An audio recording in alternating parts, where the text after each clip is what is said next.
नमस्कार दोस्तों, आज इस वीडियो के अंदर एक इंपॉर्टेंट जानकारी मैं आप लोगों के आगे लेकर आया हूं। आज की वीडियो के अंदर मैं आपको बताने वाला हूं कि अगर कोई भी पुलिस ऑफिसर आपको परेशान अगर करते हैं, परेशान इन द सेंस जो इस वीडियो के माध्यम से मैं आपको जजमेंट के बारे में बताने वाला हूं, तो यहाँ पे एक मामला आया था सामने कि पुलिस ऑफिसर्स ने क्या करा था, डॉक्टर्स को और उनके स्टाफ को बीच रास्ते पे पहले तो अपनी गाड़ी जो है उनकी गाड़ी के आगे लगाई और उनको पकड़कर थाने के अंदर बहुत टाइम तक अपना कैद करके रखा। प्लस एक गोल्ड चेन उनके पास थी डॉक्टर के पास, वो पुलिस वालों के द्वारा छीन ली गई।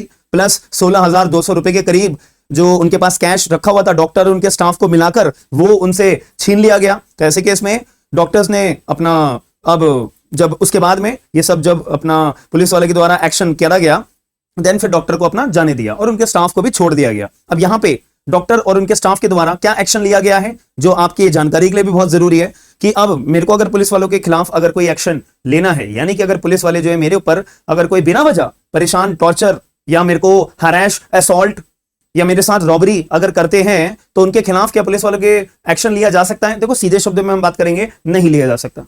बट अगर एक आप वकील से बात करोगे तो वकील आपको क्या एक गाइडेंस देगा। देखो, सीधी सी बात है, यहां पर आपको क्या बात याद रखनी है कि पुलिस वालों के खिलाफ हम एफआईआर दर्ज करा सकते हैं। जी, एफआईआर तो दर्ज होगी नहीं, एफआईआर तो दर्ज नहीं होगी। हाँ, जो मर्जी कर लीजिए, एफआईआर दर्ज नहीं होगी। तो मेरे पास अब रास्ता क्या है, मैं एफआईआर का ऑप्शन ना लेते हुए मैं क्या करूंगा, सीधा आप एक मैजिस्ट्रेट के पास कंप्लेंट दायर करोगे। मैजिस्ट्रेट साहब के पास एक कंप्लेंट दायर करोगे। अब कंप्लेंट दायर कहां पे होती है? अंडर सेक्शन नंबर 223 बीएनएसएस अगर मैं अपना पढ़ता हूं तो यहां पे हमारी कंप्लेंट दायर होगी। चलो, ये बात भी समझ में आ जाती है। तो डॉक्टर ने भी यही अपना ऑप्शन चूज करा कि पुलिस ऑफिसर के खिलाफ अपनी कंप्लेंट दायर करी। अब जैसी कंप्लेंट दायर होती है तो मैजिस्ट्रेट साहब अगला ऑप्शन क्या करते हैं, सम्मन जारी करते हैं। तो अब मैजिस्ट्रेट साहब ने क्या करा, पुलिस वालों को सम्मन जारी कर दिया। अब जैसे ही सम्मन जारी करे, मैं यहाँ पे लिख भी देता हूँ सम्मन, तो जैसे ही पुलिस वाले के खिलाफ सम्मन जारी हुए तो पुलिस वाले परेशान होंगे, घबरा जाएंगे। तो वैसे केस में पुलिस वाले क्या कर सकते हैं सर, वो जाएंगे हाईकोर्ट के पास, ऑनरेबल हाईकोर्ट के पास, क्या कराने के लिए कि ये जो सम्मन जारी करे गए हैं इनको क्वैश कराने के लिए। बट एक बात बताओ, हाईकोर्ट के अंदर आप अगर कोई भी एफआईआर आपके ऊपर होती है, क्वैश कराने के लिए अगर आप जाते हो या आपके खिलाफ सम्मन जारी होते हैं या कोई भी XYZ आपके पास कोई भी कार्रवाई अगर होती है, तो उसको क्वैश कराने के लिए आप अपना हाईकोर्ट अप्रोच करते हो। हाईकोर्ट को अप्रोच करने का सेक्शन नए वाला कौन सा है? सेक्शन 528 बीएनएसएस है हमारा, ठीक है जी। चलो जी, तो पुलिस वाले अपना हाईकोर्ट के पास गए थे, तो हाईकोर्ट ने क्वैश करने से अपना मना कर दिया। अब जब ये पुलिस वाले हाईकोर्ट के पास जाएंगे तो एक ग्राउंड तो लेके जाएंगे ना, या आपके पास कोई ना कोई ग्राउंड तो होना चाहिए ना। तो इन्होंने ग्राउंड के बताया कि ऑनरेबल हाईकोर्ट जज साहब, हम जो आपके पास अपना सम्मन जो जारी करा उसको क्वैश कराने के लिए इसलिए आए हैं क्योंकि एक धारा है हमारी सेक्शन नंबर 197 सीआरपीसी, जिसको नए वाले कानून के हिसाब से 218 बीएनएसएस बोलते हैं। इस कानून के अंदर हमें प्रोटेक्शन मिली हुई है कि अगर हम तो यार पब्लिक सर्वेंट है, पुलिस ऑफिसर भी तो पब्लिक सर्वेंट होते हैं, तो पब्लिक सर्वेंट होने के नाते कोई भी व्यक्ति हमारे खिलाफ केस दर्ज कर रहा है, ऐसा पॉसिबल नहीं है।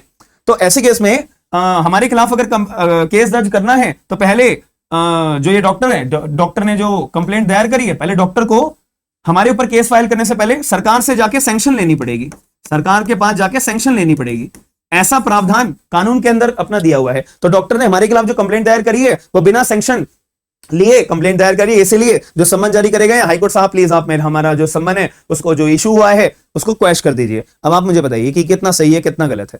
अब इलाहाबाद हाईकोर्ट ने साहब ने भी अपना एक फैसला सुनाया कि भाई पहली बात, जो पुलिस वालों आपको जो प्रोटेक्शन मिली हुई है, हम मानते हैं प्रोटेक्शन मिली हुई है, बट याद रखना ये प्रोटेक्शन किस चीज के लिए मिली हुई है कि आपने अगर ऑफिशियल ड्यूटी करते दौरान अगर कोई ऊपर नीचे कोई आपने एक्शन अपना ले लिया गया है ऑफिशियल ड्यूटी करते दौरान, तब आपको इस बात की प्रोटेक्शन मिलती है।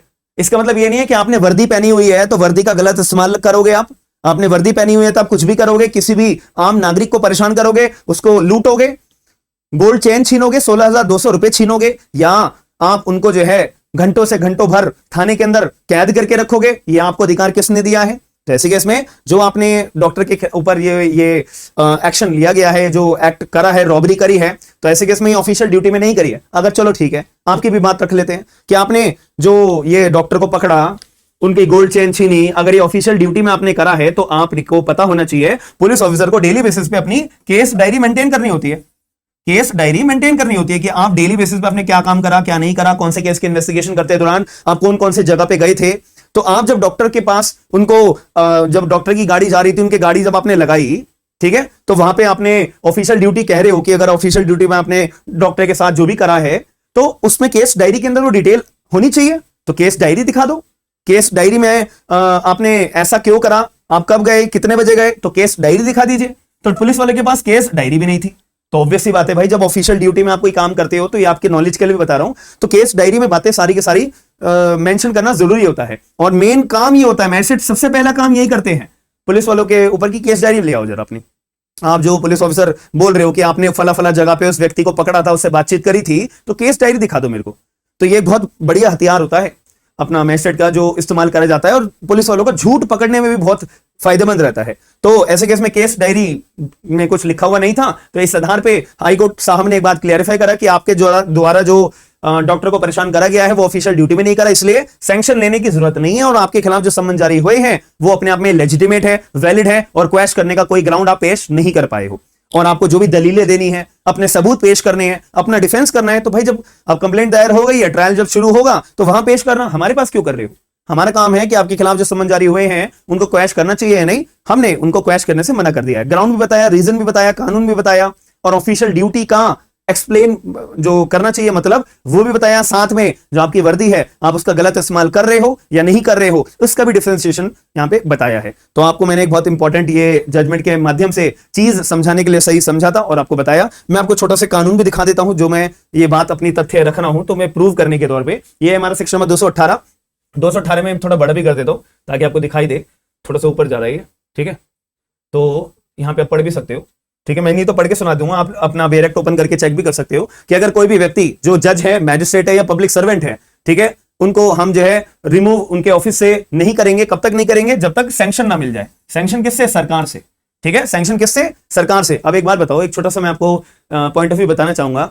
सरकार से हमें सैंक्शन लेना पड़ता है। मान लेते हैं मेरे को अगर कोई पब्लिक सर्वेंट के खिलाफ कंप्लेंट दायर करनी है, तो मैं पहले सरकार के पास एक अर्जी डालूंगा, एप्लीकेशन डालूंगा कि सरकार मेरे को आपके एक पब्लिक सर्वेंट है उसके खिलाफ केस दायर करना है, तो आप मुझे परमिशन दे दीजिए। तो ऑब्वियस सी बात है, सरकार तो वो जो मेरा सैंक्शन की एप्लीकेशन है वो पड़ी रहेगी, सालों साल पड़ी रहेगी, कोई सुनवाई होगी नहीं। तो पुराने वाले कानून की अगर मैं बात करूं 197 सीआरपीसी के अंदर, तो यही होता था। लेकिन अब नया कानून आ चुका है 218 बीएनएसएस। वहां पे क्या बोल दिया गया है, यहां पे आप एक बार ये लाइन को पढ़िए, सारी दिमाग में आपकी कंफ्यूजन दूर हो जाएगी। यहां पे बोल दिया गया है कि अगर कोई भी सैंक्शन आप सरकार के पास लगाते हो और सरकार उसको 120 दिन के अंदर अंदर कोई जवाब नहीं देती है, तो ये एज्यूम कर लिया जाएगा कि सरकार आपको ऑलरेडी सैंक्शन दे चुकी है। तो आप जब एक बार सैंक्शन की एप्लीकेशन सरकार के पास लगाते हो, तो 120 दिन तक अगर सरकार ने कोई जवाब नहीं दिया, तो ये मान लिया जाएगा, एज्यूम कर लिया जाएगा कि सरकार के द्वारा सैंक्शन दिया जा चुका है। एक बार ये वाला प्रोविजो पढ़िए, provided further that such government shall take a decision within the period of 120 days from the date of the receipt of the request for sanction, and in case it fails to do so the sanction will be deemed to have been accorded by such government. बात खत्म। बहुत important यहाँ पे एक ये time period डाला गया है जो बहुत जरूरी भी था और बहुत इंपॉर्टेंट भी था। तो आई होप आपको मैंने सारी डिटेल जो बताने की कोशिश करी है वो आपको समझ में आई होंगी। अगर वीडियो के अंदर जो मेरे द्वारा जानकारी प्रोवाइड कराई गई है तो समझ में आई है, तो वीडियो को लाइक जरूर करिएगा, क्योंकि आप लोग अगर वीडियो देख लेते हो लेकिन लाइक नहीं करते, तो प्लीज लाइक करके अपना कमेंट बॉक्स के अंदर अपना पॉइंट ऑफ व्यू, आपका क्या मानना है इस पर्टिकुलर मुद्दे के रिगार्डिंग, क्या आपके साथ भी ऐसा कोई एक्सपीरियंस हुआ है, तो अपना एक्सपीरियंस भी जरूर शेयर करिएगा। साथ में आप में से जो लोग जुडिशरी की तैयारी कर रहे हैं ना, तो हमारा एक नया बैच लॉन्च हो रहा है 5 मई 6 बजे से। तो इंडियन कॉन्ट्रैक्ट एक्ट पूरा का पूरा कंप्लीट हम पढ़ेंगे। इंडियन कॉन्ट्रैक्ट एक्ट 1 पार्ट 1 हो, पार्ट 2 हो, मेंस, प्रीलिम्स एंड पूरा का पूरे notes, PDF, live recorded classes आपको मिलेंगी, और हिंदी और इंग्लिश दोनों लैंग्वेजेस में हम सारे के सारे टॉपिक्स को कवर करेंगे। तो आप लोग अगर इंटरेस्टेड हो तो ये मौका गवाइएगा मत। तो हमारा एप्लीकेशन है स्मार्ट एंड लीगल गाइडेंस के नाम से। एंड्रॉइड यूजर हो, आईफोन यूजर हो, लैपटॉप यूजर हो, सारी जगह हमारी एप्लीकेशन अवेलेबल है। डिस्क्रिप्शन बॉक्स आप एक बार चेक कर लीजिएगा। इंडियन कॉन्ट्रैक्ट एक्ट 5 मई शाम को 6 बजे से हमारा बैच शुरू हो रहा है, ठीक है जी। तो अगर आप में से कोई भी ज्वाइन करना चाहता है 45% का डिस्काउंट है, और एप्लीकेशन आप एक बार हमारे एप्लीकेशन डाउनलोड करके वहां पे भी आप मैसेज कर सकते हो। अगर आपको थोड़ा सा एक्स्ट्रा डिस्काउंट अगर चाहिए तो एक बार मैसेज जरूर करिएगा, तो वो आपको बैकएंड पे जो कूपन कोड आपको देंगे तो वो यूज करके आप अपना कोर्स खरीद सकते हो। 5 मई शाम को 6 बजे हम मिलते हैं नेक्स्ट क्लास में। Bye, take care, signing off, have a good day.